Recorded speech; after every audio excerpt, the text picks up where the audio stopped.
Amém. Vamos abrir nossa Bíblia na carta de Paulo aos Gálatas. Carta de Paulo aos Gálatas, capítulo 1.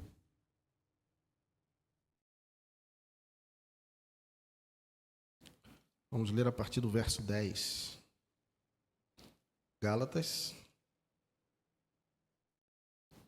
capítulo 1.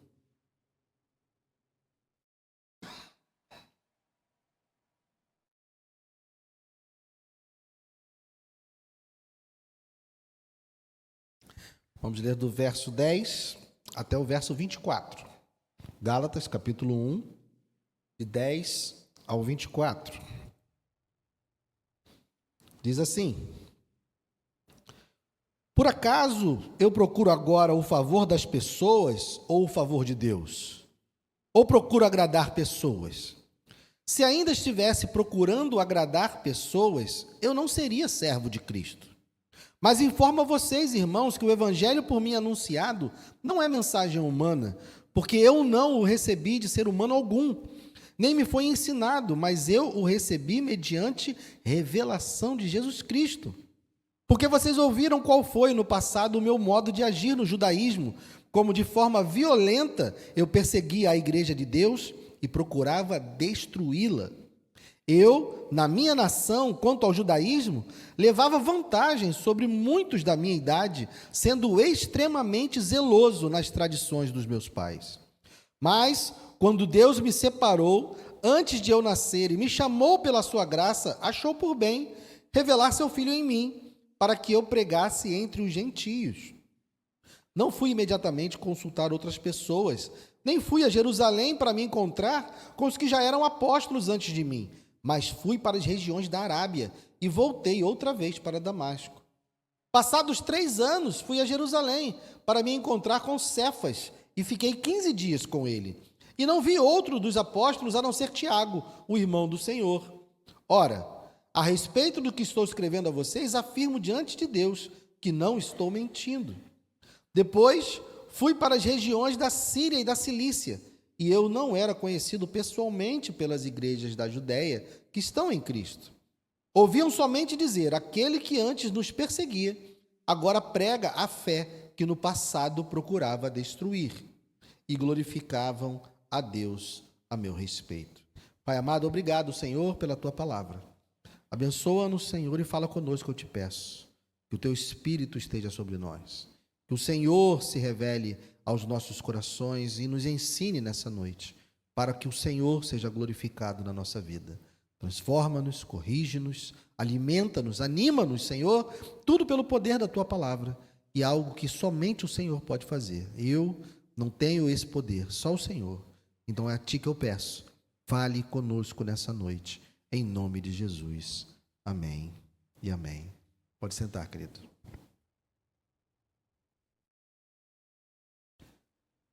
Quem aqui gosta de ver aquelas séries de tribunal? Eu gosto, né? Você fica ali vendo o julgamento e, embora eu tenha feito direito, né? Eu fiz direito, mas eu nunca fui num tribunal no Brasil, eu nunca vi um julgamento no Brasil. Mas de julgamento de televisão eu sei tudo. Você vai ver série, aí você vê lá, tudo lá tem júri, né? Aqui no Brasil, júri é só para quando tem algum crime contra a vida. Se alguém homicídio, tentativa de homicídio. Fora isso, é um julgamento só com juiz. Mas, pelo menos pelas séries americanas, tudo lá tem júri. Então, é sempre um espetáculo, né? Tem lá os jurados, aí você vai ver um advogado levantando e fazendo um discurso, apresentando as provas, e o outro advogado se levanta, protesto daqui, protesto dali, e eles ficam ali concentrados em convencer o júri. Eles estão pouco preocupados com o juiz. O juiz, nesses seriados, parece que o juiz é só um intermediário mesmo. Mas quem tem que ser convencido ali são os jurados. Então, você vai ver toda uma preocupação de argumentação. Eles estão ali argumentando, tentando convencer o júri da sua tese. Eles apresentam uma tese, apresentam as suas provas e tentam convencer esse júri que está de que a sua posição está errada. Está certa, desculpa, está errada. E como nós vimos na semana passada, Paulo foi arrastado para uma espécie de um julgamento. Ele fica sabendo que chegaram falsos mestres lá nas igrejas da região da Galácia e colocaram em xeque tudo aquilo que Paulo havia ensinado para eles. Esses falsos mestres chegaram fazendo acusações para essa igreja, para perverter o evangelho. Igrejas que foram plantadas por Paulo na sua primeira viagem missionária. Então, esses irmãos que lá estão conheceram Paulo. Eles foram evangelizados por Paulo, ouviram o evangelho da boca de Paulo. Mas então chega a notícia até ele de que agora os irmãos lá da Galácia, eles estão deixando o verdadeiro evangelho e dando ouvidos a esses falsos mestres. Então, Paulo, urgentemente, escreve essa carta. Nós vimos na semana passada que, inclusive, Paulo pula algumas etapas da carta, porque ele está com urgência, ele quer entrar urgentemente nessa argumentação para poder falar com os irmãos que estavam lá.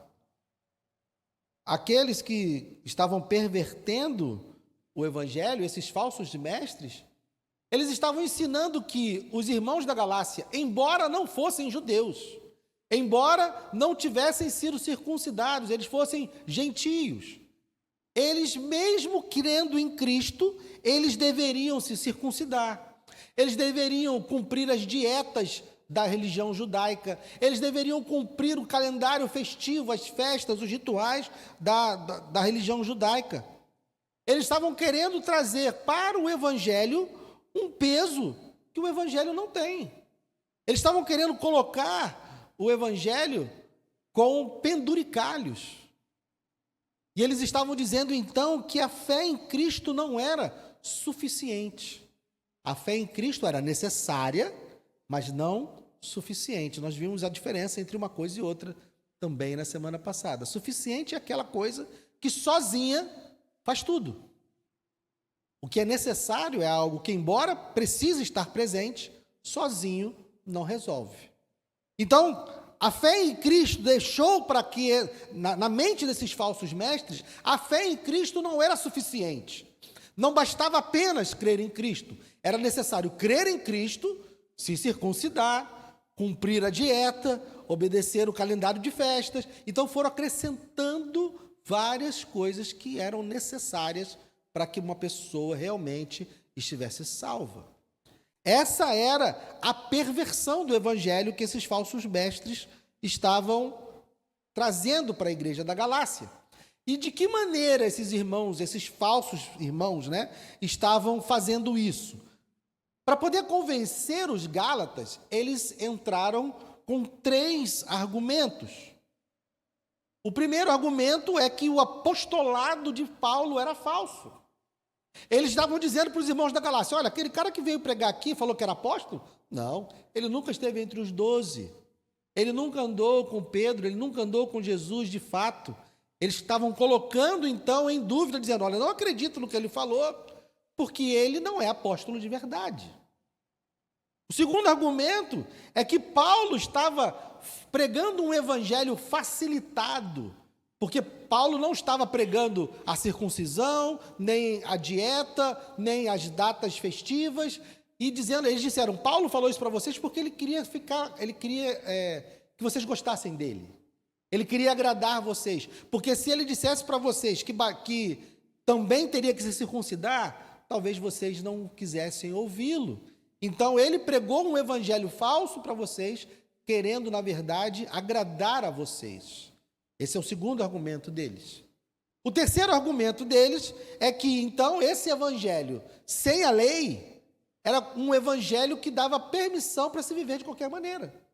Então, o evangelho que Paulo estava pregando, por não conter as exigências da lei, por não conter a circuncisão, as datas festivas e a dieta, era um evangelho que permitia que as pessoas vivessem de qualquer maneira. Então, Paulo é arrastado como se fosse para um tribunal, com essas acusações. Então, quando você ler a carta de Paulo, conforme nós formos nos desenvolvendo aqui na carta de Paulo, imagine Paulo de pé diante de um júri, diante de um tribunal, fazendo a sua defesa. É como se ele se levantasse, ajeitasse a gravata e começasse a falar, se defender, a defender aquilo que ele ensina, a defender aquilo que ele prega. E ele vai se defender na carta dessas 3 acusações. Então, se nós formos dividir a carta, e aí os alunos lá do Panorama, aqueles que estão aqui, que já fizeram o Panorama, então vocês já viram que nós falamos sobre isso. A carta de Gálatas é dividida justamente em 3 partes, justamente por causa dessas 3 acusações. O capítulo 1 e 2 de Gálatas, que nós estamos agora, vai falar de Paulo defendendo o seu apostolado. Ele vai defender que ele é um apóstolo, sim. Nós vimos na semana passada que ele começa a carta já de maneira veemente. Vai lá no verso 1. Geralmente Paulo começa as cartas se apresentando como apóstolo, mas nessa carta ele faz isso com sangue nos olhos, Paulo, apóstolo, não da parte de pessoas, nem por meio de homem algum, mas por Jesus Cristo e por Deus Pai, que o ressuscitou dentre os mortos. Paulo, já desde o início da carta, já está dizendo, olha, eu sou apóstolo sim, e não é homem nenhum que vai dizer que eu sou o que eu não sou, porque quem me chamou para ser apóstolo foi o próprio Cristo. Então, ele já está iniciando a sua defesa. Então, capítulo 1 e 2 é a defesa do apostolado de Paulo. Capítulos 3 e 4 é justamente Paulo apresentando o evangelho e a sua correta relação com a lei. Ele vai mostrar por que a lei não é para ser obedecida como os judeus estão defendendo, como esses falsos mestres estão defendendo. Então, o capítulo 3 e 4 vai ser para ele poder apresentar o evangelho e a sua relação correta com a lei. E no final, capítulo 5 e 6, vai ser para ele poder apresentar como um cristão que vive pelo evangelho deve viver. Justamente para combater a acusação de que se você viver pelo evangelho que Paulo prega, você vai viver de qualquer maneira. Então, Paulo vai fazer também uma apresentação da vida ética de um cristão que vive pelo evangelho. Então, quando você estiver lendo a carta aos Gálatas, e quando você vier para cá às quartas-feiras nessa expectativa, ou quando você for ouvir ou assistir no YouTube ou no Spotify, tenha isso em mente. A carta tem esse propósito. Paulo está fazendo a sua defesa, defendendo seu apostolado, defendendo o evangelho e defendendo a santidade cristã por conta das acusações desses falsos mestres, ok? Hoje nós vamos ver então a primeira parte da primeira defesa de Paulo. Paulo inicia então as suas argumentações defendendo o seu apostolado. De que maneira, então, Paulo organiza? Hoje nós vamos percorrer esse caminho. Tenha em mente que nós vamos percorrer esse caminho. Paulo vai apresentar a sua tese. Ele vai dizer, olha, a verdade é essa. Essa tese vai estar nos versos 10 até o verso 12. Depois que ele apresenta a sua tese, então ele precisa apresentar as provas, as evidências. Então, ele vai apresentar 3 evidências. A sua tese qual é? Versos 10 a 12. Ele vai dizer, começa com questões, Por acaso eu procuro agora o favor de pessoas ou o favor de Deus? Ou procuro agradar pessoas? Se ainda estivesse procurando agradar pessoas, eu não seria servo de Cristo. Mas informo a vocês, irmãos, que o evangelho por mim anunciado não é mensagem humana, porque eu não o recebi de ser humano algum, nem me foi ensinado, mas eu o recebi mediante revelação de Jesus Cristo. Aqui ele elabora mais aquilo que ele fala lá no verso 1. Então a tese que ele está apresentando é, eu sou apóstolo e fui chamado diretamente por Cristo. Eu sou apóstolo e não aprendi o evangelho por meio de ninguém. Quem me ensinou o evangelho por meio de revelação foi o Senhor Jesus. Essa é a tese de Paulo, é isso que ele vai dizer. Ele se levanta diante do tribunal, ajeita a gravata e diz, eu fui chamado diretamente por Cristo, eu fui chamado diretamente por Deus. Não foi através do ministério humano, não foi nenhuma pessoa, foi o próprio Deus que me chamou. Só que alguém que faz uma afirmação como essa, precisa então provar o que está dizendo. E a partir daí, Paulo vai apresentar aqui os argumentos da sua defesa. Então ele vai apresentar 3 provas daquilo que ele está afirmando. A primeira prova é a maneira como ele agia antes. Isso vai estar nos versos 13 ao verso 14. A segunda prova é a maneira como ele se converteu e a maneira como ele foi chamado. Vai estar no versos 15 ao verso 17. E a terceira prova é a sua relação com os apóstolos e com a igreja da Judéia, que está nos versos 18 ao verso 24. O que a gente precisa entender, irmãos, em primeira mão, é que Paulo não está defendendo o seu apostolado por orgulho. Paulo não está defendendo o seu apostolado porque ele se sentiu desmerecido e precisa ter a sua importância reconhecida. Não é por isso. Paulo está defendendo o seu apostolado porque esse era o argumento que estavam usando para atacar o evangelho. Os falsos mestres estavam atacando o evangelho e fazendo com que os irmãos da Galácia estivessem saindo do verdadeiro evangelho e indo para a mentira. Então Paulo precisava defender o seu apostolado para poder defender o evangelho. Então não era por orgulho, não era por necessidade de se autoafirmar. Ele simplesmente precisava mostrar para os irmãos da Galácia que aqueles falsos mestres estavam mentindo e que ele estava dizendo a verdade para que eles pudessem permanecer no verdadeiro evangelho, ok? Então ele não está se defendendo por orgulho. Vamos então começar pela tese de Paulo. Ele diz que foi chamado diretamente por Deus. Ele começa a sua tese dizendo, olha, é impossível querer agradar a Deus e os homens. Ele fala isso no verso 10. Ou você agrada a Deus, ou você agrada os homens. Ele diz, se eu ainda estivesse procurando agradar pessoas, eu não seria servo de Cristo. Por que ele diz ainda? Porque ele houve um momento na vida dele em que ele estava preocupado em agradar pessoas. Mas não é o caso agora.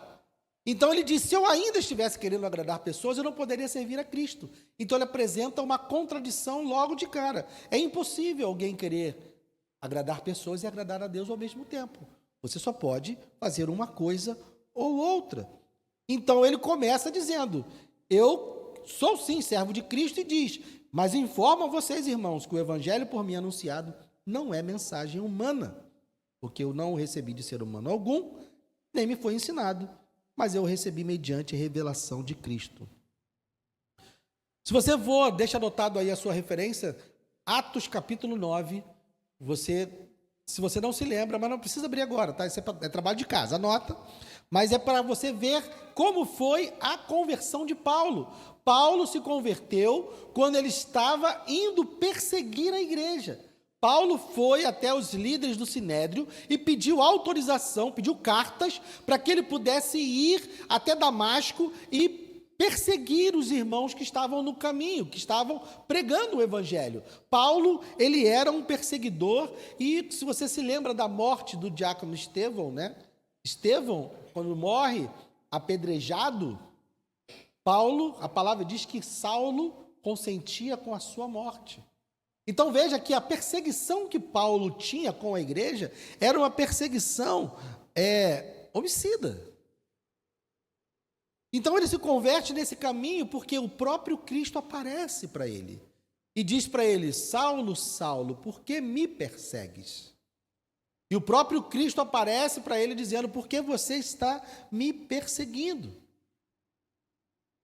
O encontro que Paulo teve com Cristo que faz com que ele seja convertido. Por quê? O conhecimento que Paulo tinha do evangelho, porque Paulo era perseguidor da igreja. Se ele era perseguidor da igreja, ele tinha algum conhecimento daquilo que a igreja pregava. Ele tinha acesso ao evangelho, ele conheceu a pregação. Não foi a pregação da igreja que converteu Paulo. Porque quando ele conheceu a pregação da igreja, o que ele teve no seu coração? Ódio. Quando ele teve contato com a pregação da igreja, a pregação da igreja não gerou conversão em Paulo, o que gerou nele foi ódio. Então, o conhecimento que Paulo teve do evangelho não levou ele a Cristo, levou ele a ser um inimigo do evangelho, levou ele a ser um perseguidor da igreja. O que vai mudar isso é justamente o fato do Cristo ressuscitado ter aparecido para ele. Aí ele compreende o evangelho, porque Cristo, para um judeu, era alguém amaldiçoado. Porque a palavra dizia o quê? Maldito todo aquele que for pendurado no madeiro. Então, para Paulo, Jesus não passava de um criminoso amaldiçoado. Por isso, tanta repulsa diante de uma religião que dizia que aquele maldito era o Filho de Deus, era o Cristo de Deus. Isso era inadmissível. Então, eles precisavam ser silenciados, eles precisavam ser calados. Mas quando Paulo contempla aquele que ele achava ser maldito, aquele que ele achava ser apenas um criminoso, quando ele contempla o próprio Jesus ressurreto, ele pensa, bom, então quem está errado sou eu. Então aquilo que eu estava defendendo está errado. Então ele se converte por conta da revelação do Senhor Jesus. Não é ninguém que prega para ele. Porque Paulo, ele era um exímio conhecedor das Escrituras. Ele era um exímio conhecedor dos ensinamentos do Antigo Testamento. Quando ele tem, então, a revelação de Cristo, e a gente não sabe o nível total dessa revelação. Porque, por exemplo, se você for lá, deixa marcado aí Gálatas, mas dá um pulinho lá, 1 Coríntios, capítulo 11. Volta um pouquinho aí, 1 Coríntios, capítulo 11, no texto da ceia mesmo. 1 Coríntios, capítulo 11, verso 23. Paulo falando aos irmãos da igreja de Corinto a respeito da ceia do Senhor. E o que ele diz aqui no verso 23? Lê comigo aí? Porque eu recebi do Senhor o que também lhes entreguei. Só isso. Então, quando Paulo diz aqui para os irmãos da igreja de Corinto que as instruções a respeito da ceia ele recebeu do Senhor, nós podemos inferir, e não é uma afirmação categórica, mas nós podemos inferir que Jesus ensinou a ele até mesmo a respeito da ministração da ceia. Porque ele também lá não está dizendo, olha, eu recebi de ensinamento dos apóstolos, eu recebi de ensinamento dos irmãos. Não, ele diz, o que eu recebi do Senhor, eu também os entreguei. Então, a gente não tem uma profundidade, uma dimensão, mas a grande questão é, o evangelho que Paulo recebeu, ele recebeu por revelação de Cristo Jesus. Não foi ninguém que ensinou esse evangelho para ele. Essa é a tese que ele está sustentando. Ele se levanta diante do tribunal, ele se levanta diante dos irmãos da Galácia e diz, olha, eu sou apóstolo porque fui chamado pelo próprio Deus. E agora ele precisa sustentar essas verdades. Ele precisa apoiar essa verdade em evidências. E como eu falei, ele traz 3 evidências. A primeira evidência está nos versos 13 e 14. Porque vocês ouviram qual foi no passado o meu modo de agir no judaísmo, como de forma violenta eu perseguia a igreja de Deus e procurava destruí-la. E na minha nação, quanto ao judaísmo, levava vantagem sobre muitos da minha idade, sendo extremamente zeloso das tradições dos meus pais. Vejam, o que levava Paulo a querer destruir a igreja de Deus era justamente o seu zelo pelo judaísmo. A religião judaica, que a gente não pode confundir. Judaísmo não é uma religião que segue o Antigo Testamento. A religião judaica, essa religião que Paulo segue e que ela é seguida em Israel até hoje, ela não é uma religião que segue o Antigo Testamento. Ela parte do Antigo Testamento e avança. Por quê? Porque o judaísmo de Paulo e o judaísmo que é vivido hoje, ele é uma mescla do Antigo Testamento com vários documentos escritos vários documentos escritos da sabedoria rabínica.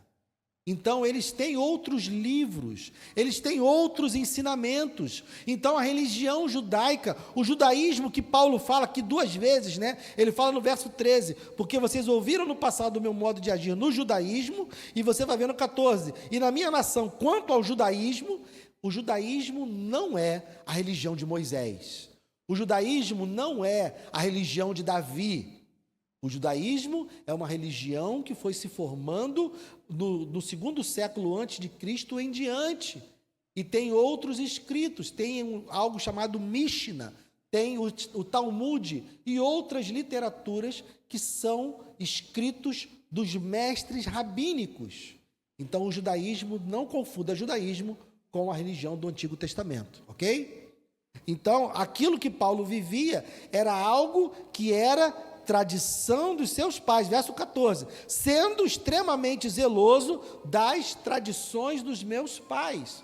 Ou seja, o que Paulo está afirmando aqui é que ele era alguém que estava preocupado com os ensinamentos de homens. Ele era alguém que queria agradar homens, ele era antes. E quando ele era alguém que queria agradar homens, o que ele fazia? Ele perseguia a igreja de Deus. Então, o que ele está afirmando aqui é que se Paulo hoje, se aquele Paulo que passou na região da Galácia, pregando o Evangelho de Cristo, se aquele Paulo que está agora escrevendo a carta para eles, se ele fosse um homem, se ele ainda fosse um homem que está preocupado com pessoas, ele ainda estaria perseguindo a igreja. Ele ainda estaria vivendo daquela forma. Porque quando ele era alguém que se preocupava com ensinamentos de homens, quando ele seguia o judaísmo, quando ele seguia as tradições de seus pais, quando ele estava preocupado com a sua reputação de um bom fariseu, quando ele estava preocupado em ser um grande discípulo de Gamaliel, e ele dizia que, olha, eu levava vantagem sobre muitos da minha idade. Ele era um aluno nota 10 do judaísmo. Se ele ainda fosse alguém que está preocupado com isso, ele ainda estaria perseguindo a igreja de Deus. Ele não estaria pregando o evangelho. Então, o primeiro argumento que Paulo está trazendo é: eu não quero agradar a homens, eu não estou seguindo ensinamentos de homens, porque quando eu fazia isso, eu perseguia a igreja. Esse é o primeiro argumento dele. E isso, inclusive, aponta para as verdadeiras intenções dos falsos mestres. Porque os falsos mestres estavam querendo fazer um evangelho que agradasse a homens. Olha a contradição. Porque na medida que os falsos mestres introduzissem no evangelho a obediência à lei, os judeus iriam parar de perseguir os cristãos. Porque os cristãos eram perseguidos justamente porque estavam dizendo: olha, a salvação não é pela obediência da lei, a salvação é pela fé em Cristo Jesus. E os falsos mestres, ao dizer, não, tem que crer em Jesus, mas tem que também buscar obediência à lei, isso ia acabar com a perseguição. Quem estava de fato querendo estragar a mensagem, perverter a mensagem para agradar a homens, eram os falsos mestres. Paulo não estava preocupado em agradar homens, Paulo estava preocupado em agradar a Deus, e isso se mostra porque quando ele queria agradar homens, ele perseguia a igreja.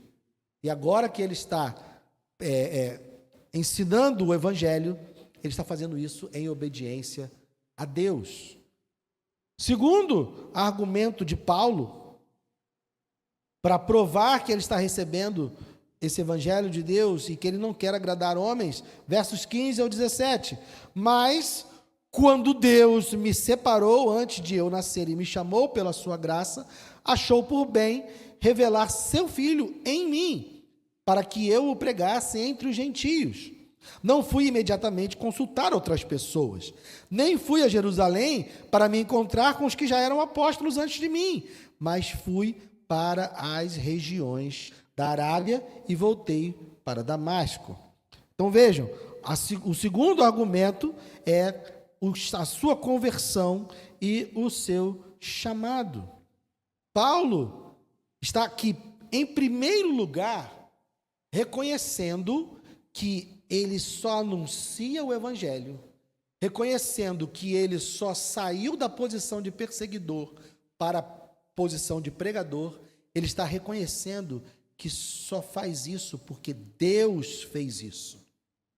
Verso 11, verso 15, mas quando Deus, que me separou antes de eu nascer, me chamou pela sua graça, ele foi, o chamado que Deus fez a ele, foi o que mudou a vida de Paulo.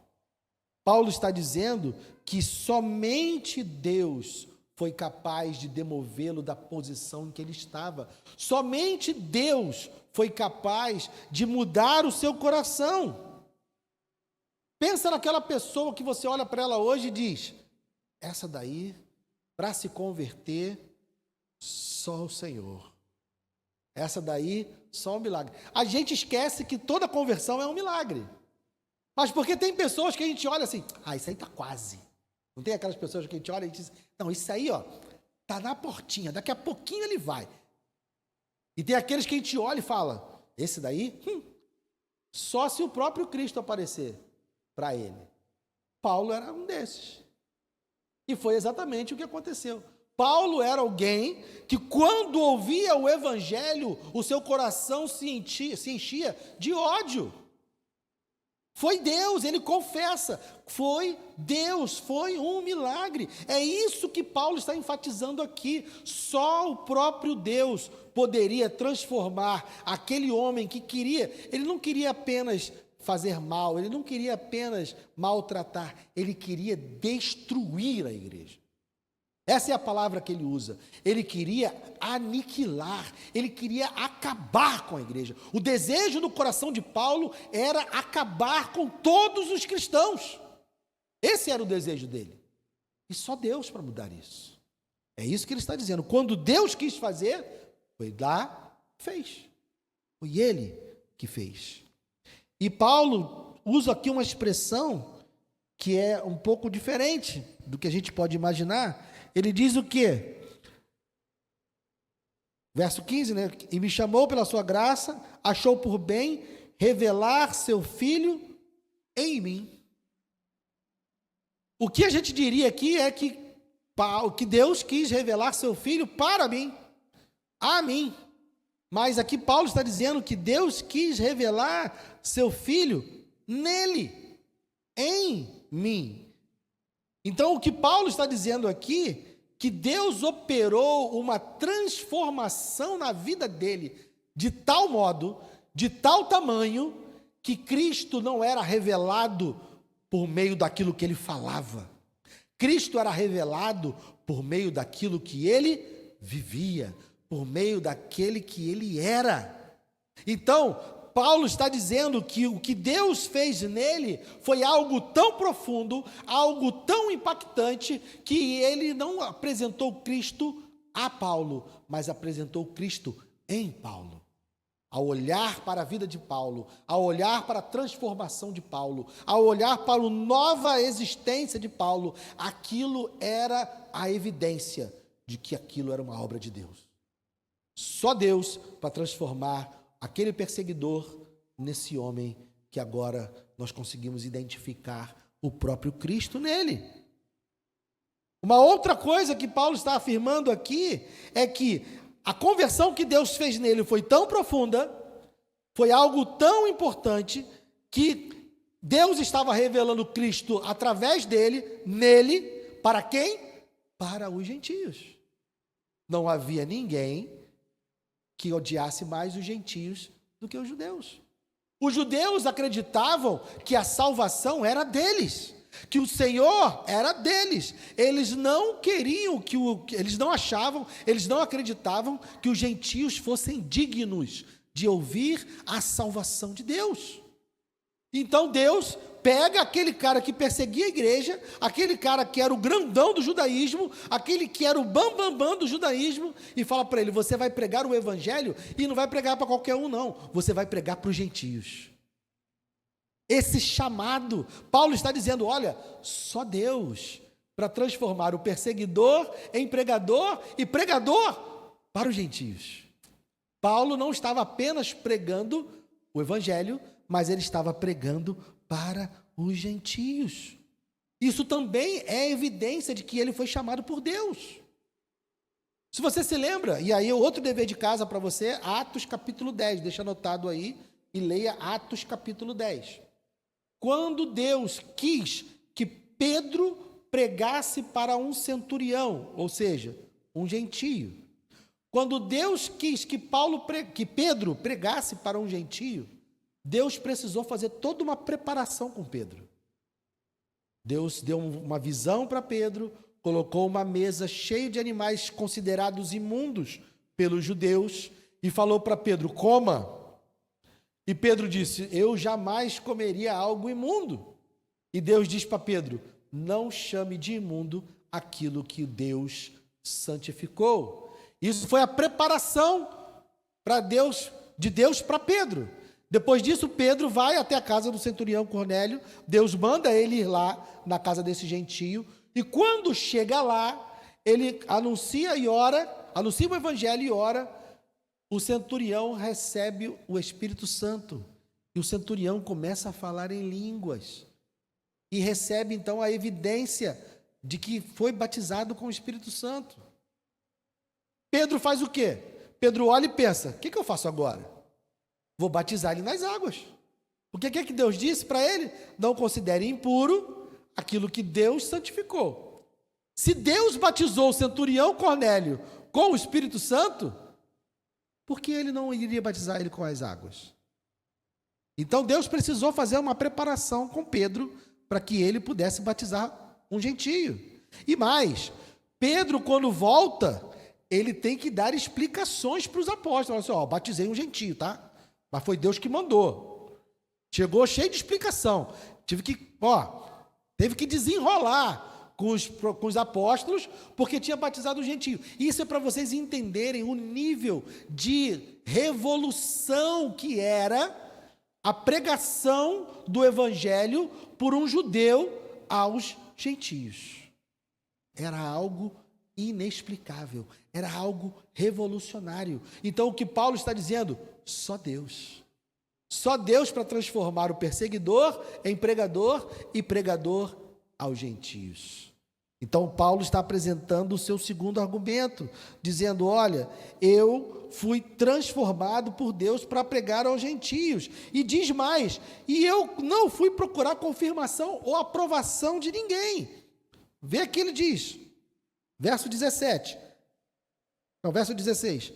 não fui imediatamente consultar outras pessoas, nem fui a Jerusalém para me encontrar com os que já eram apóstolos antes de mim. Ele, quando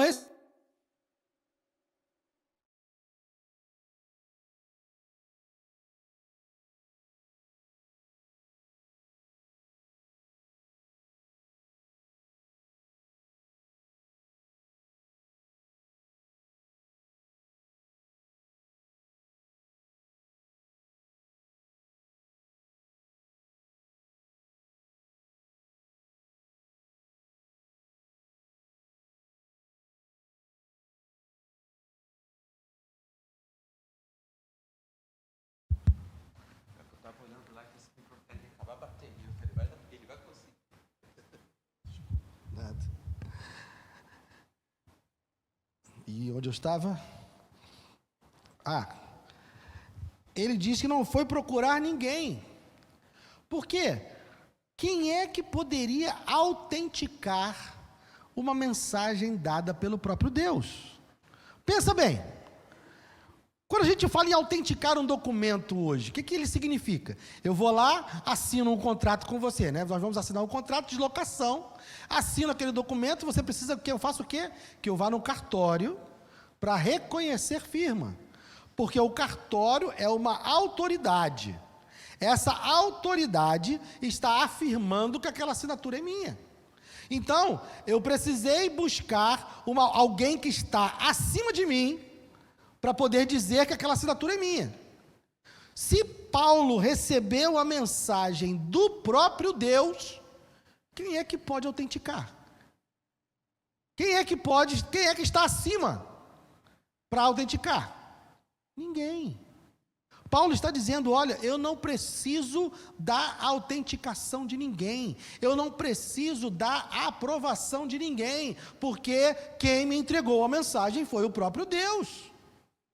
Então ele está afirmando aqui, que ele, no seu segundo argumento, que a maneira como ele foi transformado, a maneira como ele foi chamado, e para quem ele foi enviado, provam que somente Deus poderia fazer isso, ninguém mais. Então ele vai nesse gancho de dizer, olha, ninguém poderia autenticar essa verdade, ninguém poderia aprovar algo que foi dado pelo próprio Deus. Ele então parte para o seu terceiro argumento, que é justamente o seu relacionamento com os apóstolos. Versos 18 ao 24. Passados 3 anos, fui a Jerusalém para me encontrar com Cefas. Cefas é Pedro, tá? É o apóstolo Pedro. Para me encontrar com Cefas, e fiquei 15 dias com ele. E não vi outro dos apóstolos, a não ser Tiago, o irmão do Senhor. Ora, a respeito do que estou escrevendo a vocês, afirmo diante de Deus que não estou mentindo. Então vejam, se Paulo fosse alguém que estava preocupado com a aprovação de homens, como os falsos mestres diziam, ele ia demorar 3 anos para procurar os apóstolos? A acusação dos falsos mestres era que Paulo era um apóstolo falso, era um apóstolo que não era reconhecido pelos outros apóstolos, e ele precisava dessa autenticação. Mas Paulo está dizendo, olha, eu não preciso da autenticação de ninguém, e a prova disso é que eu só fui procurar os apóstolos 3 anos depois. Eu já estava pregando o evangelho há 3 anos. Isso mostra que eu não quero a aprovação de ninguém e que eu não preciso da aprovação de ninguém. Eu sou tão apóstolo quanto eles, porque eu fui chamado tanto quanto eles. Paulo está provando e está dizendo, olha, eu estou dizendo que não precisei de nenhuma aprovação dos apóstolos. E procurei Pedro e fiquei 15 dias com ele só. Não foi lá para aprender nada, não foi lá para descobrir nada. E, se fosse o caso, se ele realmente não estivesse pregando o verdadeiro evangelho, ele teria sido corrigido por Pedro, ele teria sido corrigido por Tiago, alguém teria chamado a atenção dele, alguém teria puxado a orelha dele, isso aí que você está ensinando está errado. Não foi. Ele demorou 3 anos para ir lá, e ainda assim não foi repreendido em nenhum momento pelos apóstolos. Ele diz, eu não preciso da aprovação, mas depois de 3 anos eu fui lá, e ainda assim está tudo bem, porque eu sou apóstolo igual a eles, e eles reconhecem isso. E mais, ele também diz que não era nem conhecido pelas igrejas da Judéia, nem isso ele era. Verso 21. Depois fui para as regiões da Síria e da Cilícia, e eu não era conhecido pessoalmente pelas igrejas da Judéia que estão em Cristo. Ninguém daquelas igrejas conhecia ele pessoalmente. Mas mesmo sem conhecer ele pessoalmente, olha o que diziam dele. Ouviam somente dizer, aquele que antes nos perseguia, agora prega a fé que no passado procurava destruir. E glorificavam a Deus a meu respeito. Paulo está dizendo que as igrejas de Jerusalém, as igrejas da Judéia, elas, mesmo sem conhecer ele pessoalmente, glorificavam a Deus pela vida dele. Então Paulo está dizendo, olha, eu recebi o evangelho do Senhor. Por quê? Eu, sem o Senhor, era perseguidor da igreja. Quando eu queria agradar homens, eu era perseguidor da igreja. Mas o próprio Deus entrou no meu caminho. O próprio Deus se revelou a mim. O próprio Deus me mandou pregar o evangelho através da minha vida, ensinar Cristo em mim para os gentios. E eu não procurei a aprovação dos apóstolos. E por fim, quando eu estive com os apóstolos 3 anos depois, sem buscar a aprovação deles, eu não fui repreendido em nada. Então Paulo, com esses 3 argumentos, ele diz, eu sou sim um apóstolo de verdade. E termina a sua defesa, dizendo que inclusive as igrejas da Judéia, que não o conheciam pessoalmente, estavam glorificando a Deus pela conversão dele, pela transformação dele. Então, ele prova, através dessas 3 circunstâncias, desses 3 argumentos, que ele era sim um apóstolo que havia recebido a mensagem do Senhor. Para concluir, você deve estar se perguntando, tá bom, Guilherme, e eu com isso? Estou aqui até agora, você está quase passando da hora da pregação, quase passando da hora do culto, e não me disse nada, amanhã eu vou trabalhar, e o que eu vou fazer com isso que você me ensinou? Vamos lá, primeira aplicação, rapidamente. Nós não tivemos a mesma experiência de conversão de Paulo. Nós não vimos o Cristo ressurreto diante de nós. Nós cremos que o Evangelho não é uma mensagem de homens. Mas a grande questão é que não há quem possa autenticar. Não passe a sua vida buscando a autenticação da sua fé. Nós não precisamos de autenticação da nossa fé. Existem irmãos que ficam buscando comprovações da Bíblia. Ah, porque tal descoberta, encontraram a arca de Noé não sei aonde, encontraram o esqueleto de um gigante não sei aonde, encontraram uma evidência. Nós não precisamos disso, porque ninguém está acima do Senhor para autenticar a mensagem do Senhor. A arqueologia é uma ciência humana. A história é uma ciência humana. E a gente não precisa ficar buscando autenticações humanas para uma revelação que é divina. A palavra de Deus, ela é revelação divina. E nós cremos nela. Nós confiamos nela e devemos crer da mesma forma que Paulo cria, com a mesma intensidade que Paulo cria. Nós não precisamos de evidências que venham de alguém inferior ao Senhor, porque Ele próprio é o dono da revelação. Segunda aplicação, Paulo afirma essa verdade diante dos irmãos da Galácia com toda a veemência, mas sem nenhum orgulho. Paulo não está diante dos irmãos orgulhosamente dizendo: eu alcancei o Evangelho, eu obtive transformação. Não, ele faz questão de dizer: mas Deus, quando quis, me transformou. O que a gente aprende com isso é que foi Deus. Paulo está afirmando que foi Deus, que somente Deus é capaz de fazer isso. Então nós devemos ser firmes na apresentação da verdade, mas nós devemos ser sempre humildes, porque nós não somos melhores do que os nossos ouvintes. Aqueles que ainda não ouviram o Evangelho, aqueles que ainda não entregaram a sua vida para o Evangelho, eles não são menos inteligentes do que nós, eles não são menos capazes do que nós, eles não são em nada inferiores a nós. O que é preciso é que Deus opere na vida deles, da mesma forma que um dia operou na vida de Paulo, da mesma forma que um dia operou na minha vida e na sua.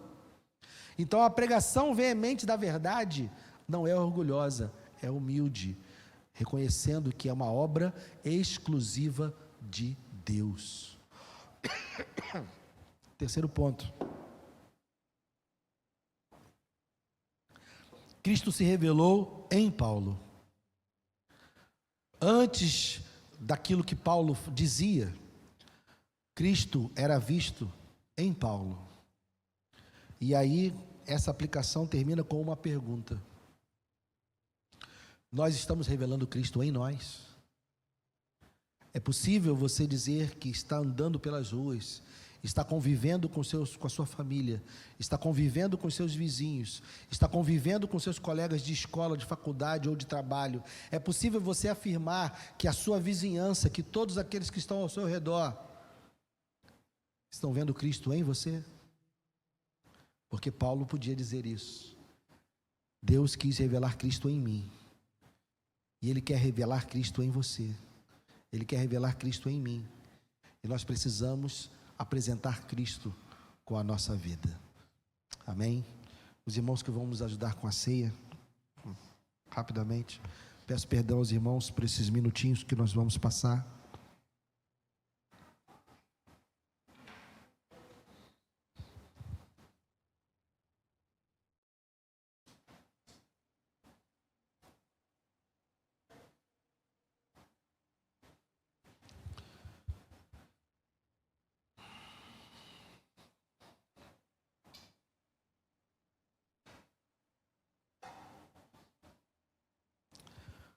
Pai amado, obrigado, Senhor, por esses elementos que nos lembram, nos trazem à memória a obra que o Senhor realizou ao nosso favor, e também nos trazem ao coração a esperança da sua vinda, da sua volta.